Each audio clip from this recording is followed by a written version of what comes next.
Hey, welcome to Ministry Tamisa. How you guys doing today? I hope you are doing great. I am doing good. Thank you. Anyway, thank you for tuning in. Another lesson from my book, Devotional Faith-Full. And again, thank you for everyone that purchased the book. I really do appreciate it. I appreciate you so very much for purchasing that one and the Untamable Tongue. And also thank you for those of you who have been voting for the Fab 40. I really appreciate it. Also, continue to vote. Vote daily. Top 10, I think the last day to vote for top 10 would be on the 4th, I think. I think that's day, so continue to vote. Continue to vote. Be like those politicians go around telling people to make sure you vote. Yes, make sure you vote. I really do appreciate it. Anyway, so this month is almost over, you guys. About to hit November. And I don't know about you, but I'm very optimistic about November. I don't know what's gonna bring, but I believe it's gonna be good for all of us. It all depends on us. Our perceptions, our attitudes, our choices. Even in the difficult times, we can still choose to have a good day, have a good month. Like the choice is ours. When bad times hit and things hit, we just shouldn't focus so much on them. Just saying, the situation could have been a lot worse. And also try to figure out what is the lesson that I need to learn from this. Because there are always lessons that we need to learn, with the trials and stuff that we go through. There's always lessons. Always lessons. So a lot of times you need to stop and think, okay, even pray, okay, what is it that I need to learn from this? So yeah, that's a good thing to do when you're going through something, is to pray, ask the Lord, what is it that He wants you to learn? What is it that He's trying to tell you? So yeah, that's the thing to do. That's something you can do. But anyway, so yes, like I said, 2022 will soon be a blur. It is. Wow, it's like so fast, you guys. So fast. I mean, I just can't believe it. I just can't believe it. It just goes by so fast. I mean, like, that's why we should just go ahead, like, make the most of each day. If there's something you want to do, go ahead and do it. Because, like, you think about, some people make the resolutions of what they want to be, what they do before the year's up, and just look back and be like, have I accomplished to do what I said I was going to do? So, yeah. For me, I was going to just put one book out. And I ended up doing two. I ended up doing two back to back. One in September, one in October. Yeah, I hadn't really had planned on doing that at all, really. I wasn't. I was going to wait. I'm definitely waiting on the other one. The other one is done. So I was like, I'm definitely not going to put out 3 in 1 year. No, I'm not doing that. I'll definitely wait to put the third one out next year. Yeah, so. Yeah, so. Definite accomplishment for me. So, anyway, So, lesson for today. I gone to what day? Quarter day 22. I said right now, just skipping around, not really going in any particular order. Yes, and this one, very, very well, from Matthew 9:22. Basically, this one, you can find this in other places in the Bible. The woman with the issue of blood, who she was bleeding for like 12 years. And she had went to all these physicians, one after another. Her situation didn't get better. She actually grew worse, to the point also where she started to run out of money. Obviously she must have had money. She must have obviously had money, because in order for her to go to so many physicians over the years, now it was running out, and she still wasn't healed. Her situation was worse.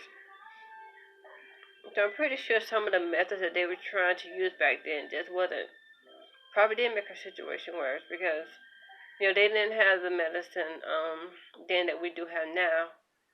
And so to bleed for that long, I guess she had to be weak.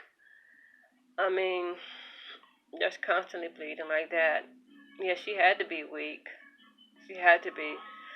Also, back then, whenever a woman was bleeding, she was considered unclean. Also, a lot of people who had different things, people who had leprosy and other issues, they were considered unclean, and they had to, especially the women, they had to separate themselves from everyone else. And you read about, sometimes people, go around, they had to go unclean, they had to let people know they were unclean. And if you touched them, you were considered unclean too. And so I can imagine that during the time that she was doing all that bleeding, that she wasn't around a lot of people, friends, family, loved ones. I don't know if she was someone that ever got married. I don't know if she had ever had kids or whatever.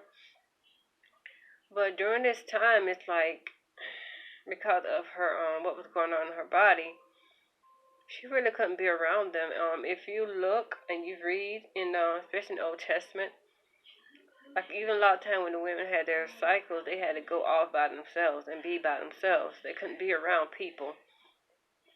They had to. So imagine she's been bleeding like this for 12 years. And I don't know if it was constant, every single day, throughout the day. I don't know if they're brief moments where it stopped during. I don't know I don't know about that, but 12 years is a very long time to have to suffer with an illness, and the doctors cannot help you. No matter which doctor you go through, there's no answer, there's no solution, there's no help. I'm pretty sure at this point she was just pretty much one thing, she was desperate for healing. She was running out of money, so there was she was starting to lose hope. I'm sure, okay, when I run out of money, then what? And so, yeah, I'm pretty sure she was feeling kind of hopeless at this point. So then she hears about Christ. I'm pretty sure she had heard about this healer, great physician, through word on the street. I'm pretty sure she heard about him because news traveled quickly about him. People heard about Christ, and they were always running and flocking to him to get the healing that they couldn't get anywhere else. So he's in her area now. He's in her area. He's passing through, and she hears about it because a lot of people are talking about it. A lot of people are flocking to him, get to him. She hears it, and all of a sudden this woman has hope again. It's oh, she has hope. She has hope that she know that she had this encounter with Christ, she was going to be healed. She knew that. And so she went out there. She went out there amongst the crowd. A lot of people was pushing, trying to get to Christ, trying to reach him. So she had a hard time struggling, just trying to reach the healer, just to touch the fringes of his garment. That's how she was all I need is a touch. Just one little single touch. She believed in that. Just one touch. She knew that he wouldn't have to say anything to her. He didn't have to say, you're healed. She knew that. She knew all she had to do was have that touch. Just one touch of the master, of the great physician. And so she was just fighting through the crowd. She was so determined to get this healing that she knew he was her last hope. He was her last chance. And she pressed on. And she just pressed on. And she persevered. She said, I just have to touch him. And at that moment, she didn't have long. She just had that touch. And she was able to touch just him, the fringe of his garment. And that healing, because she believed, that healing, it hit her. That power, it hit her. And she felt that healing throughout her body, and it was such a powerful touch that Christ was like, who touched me? And Peter was like, all these people pushing, touching, asking who touched you? But this was a different touch. It felt different to him. This wasn't just an ordinary just pat or whatever. This was a special touch. And it was a touch of faith. And that's what it was, is that faith.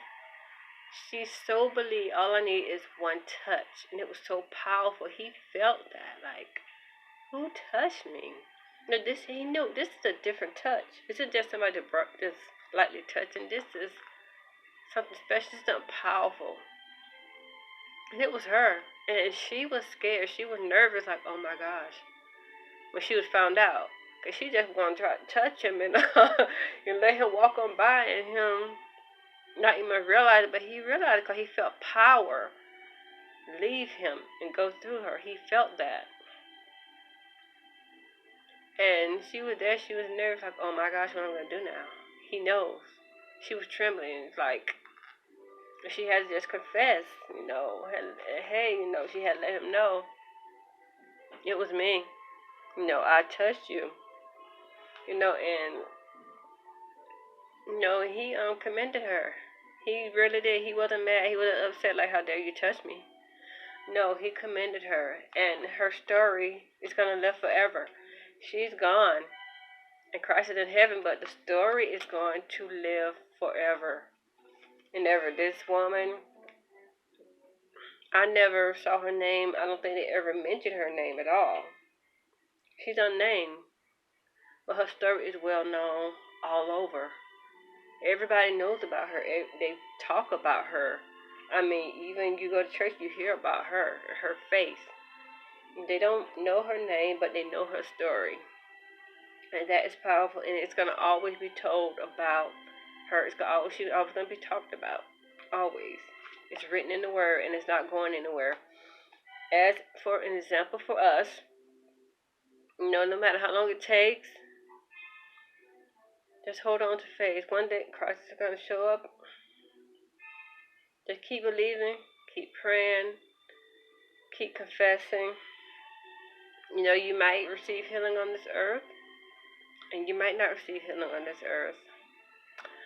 Christ heals differently. I know that for sure, and I will talk about that because in one of the lessons, because a lot of times, like I said, we could pray and ask him to heal someone, and they end up dying anyway. Believe it or not, but sometimes death is also a form of healing, especially if they've been suffering. So, that touch of faith, it made her well. Her blood dried up. And that touch, that faith did something that medicine could not do. So, keep believing, keep praying. You never know what's going to happen and when it's going to happen. So don't give up hope. Her mind was almost gone. She was starting to give up, but then she heard that Christ was in the area, and she's just like, oh, I just need one touch. That's it. And she got it. She persevered. And she touched him, and she received her healing. And she had been in that situation for a very long time.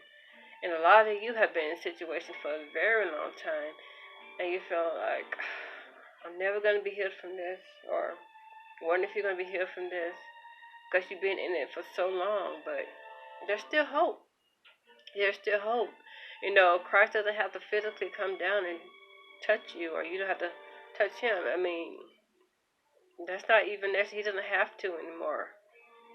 Yeah, so, back then, he was God in the flesh. But he was, because he was in flesh, he was kind of limited a lot of times to where he can be. So he couldn't be everywhere at once. But now he is. He's everywhere at once, And so, you never know when you're going to have that special encounter with him.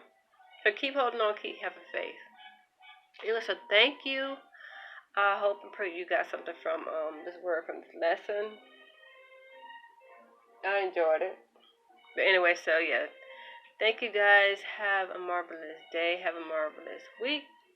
Have a great November. You know, it's coming. So happy November. If you have a birthday in November, happy birthday. So, so I will talk to you guys still very soon, and continue to vote for me. Yes, I would probably put the link in the comment section if you haven't seen it or know about it. But anyway, thank you, praise you, grateful for you all so very much, you guys. Be blessed, and I will talk to you very soon.